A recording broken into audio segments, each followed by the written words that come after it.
Taking a look at two auto stocks in the headlines. General Motors still struggling to make a deal with the UAW, and Tesla shares rallying a bit as CEO Elon Musk says it could deliver a record number of vehicles in its third quarter. Joining us now for a broad look at the sector, Morgan Stanley's head of global auto and mobility research, Adam Jonas. Adam, great to see you. Thanks for having Adam us. notes that big auto will face increasing competition from big tech and Tesla.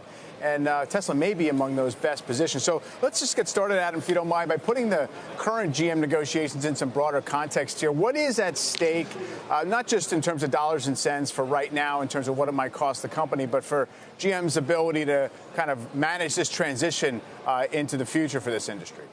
Sure. We think, well, first, a UAW strike for old GM before the bankruptcy would have threatened the solvency of the company. For new GM, a UAW strike could be worth maybe 50 or 70 million bucks a day. Maybe when this is all said and done, it costs them $1 billion of cash, most of which they'll make up for over the next few months. So what's up for grabs is maybe 2% of the value of GM, right? So we understand that this is a headline and it's newsworthy, but in the grand scheme of GM's strategy, they're going to get this behind them, and they have much, much bigger issues to deal with at the board level.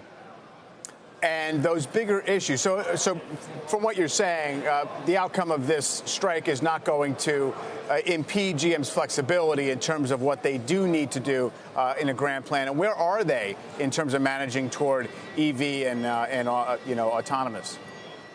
So there's an enormous level of awareness within the management team and at the board for what they need to do. A few examples I'll highlight is their ability to attract outside capital for some of their work in autonomous and electric vehicles that otherwise would just be sitting on their P&L as a pure cost center. They've been able to kind of be frugal about that and very wise.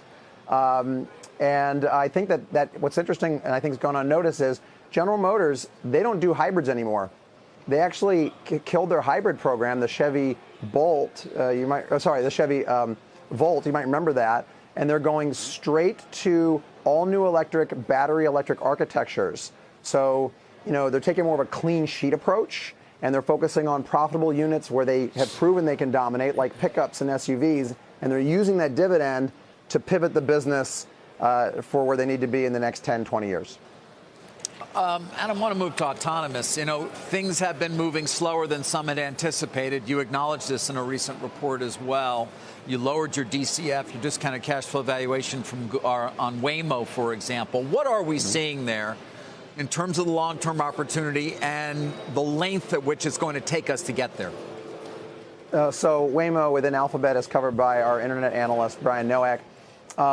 What we've seen over the last few years is the two issues. The technology to actually, for driverless, may be the hardest thing humanity's ever tried to do.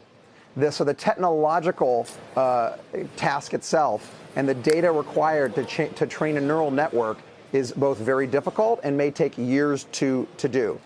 The other thing is, from a regulatory and moral and ethical legal standpoint, removing the driver has to date proven almost impossible.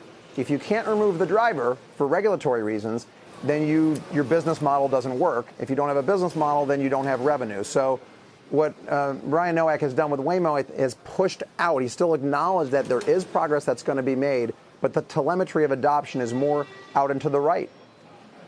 Finally, Adam, I only got a second here, but why isn't NIO a cautionary tale on Tesla?